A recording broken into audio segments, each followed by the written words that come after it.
Joel Embiid's latest knee injury brought arguably the greatest scoring season in NBA history to a screeching halt, and derailed the big man's quest for a second straight MVP award. But Embiid's misfortune has also underscored how ridiculously misguided the NBA's new games played minimum for award eligibility was. This rule needs to be a one and done.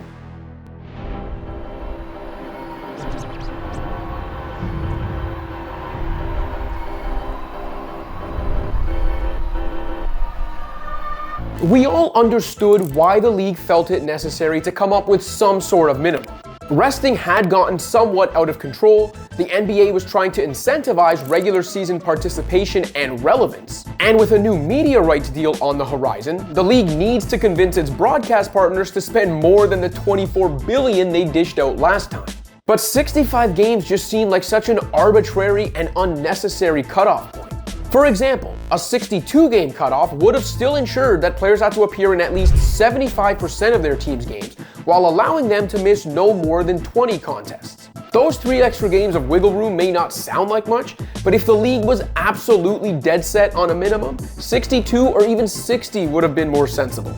To be honest though, any kind of minimum became especially unnecessary once the league instituted more punitive rules around resting. Oh yeah, I forgot about that. And what happened to allowing the media members you've entrusted to vote on these awards to use their judgment? What happened to allowing some room for context? When Embiid won his first MVP award last year, his 66 games played were the fewest by an MVP in an 82-game season since Bill Walton appeared in only 58 games back in 1977-78. Voters determined that Embiid's performance was worthy of the regular season's top individual honor, and missing 2 more games likely wouldn't have changed that.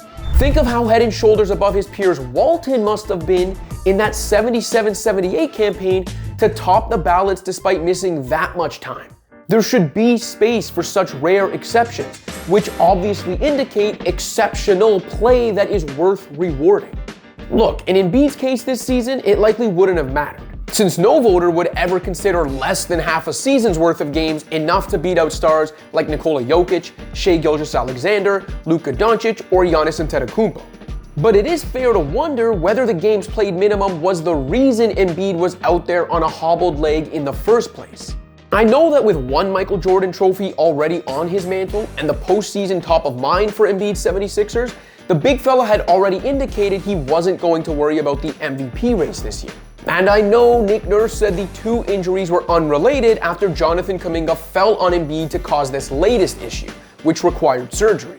But I have a hard time believing that a Sixers team and a superstar big man with so much invested in playoff success would have been forcing it on an ailing knee in January if there wasn't a reason to. Now you could argue the Sixers and Embiid himself deserve some of the blame if award hunting was the culprit. But isn't that competitive nature what the league, its fans, and broadcast partners wanted in the first place? Well, they got their wish. Are you happy now? Though Embiid's MVP candidacy has been the biggest talking point, the 65-game minimum for All-NBA consideration is perhaps more egregious, especially when taking into account how the value of max contracts and extensions are impacted. Take Tyrese Halliburton, for example. The Pacers point guard has been more valuable to an all-time offense this season than some of the greatest stars in history ever have been. But if he plays 64 games, he's not an All-NBAer, which, by the way, would cost him nearly $41 million on his next contract.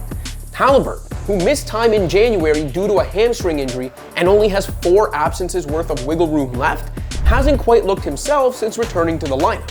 He's also been held to between 20 and 22 minutes in each of his first 4 games back.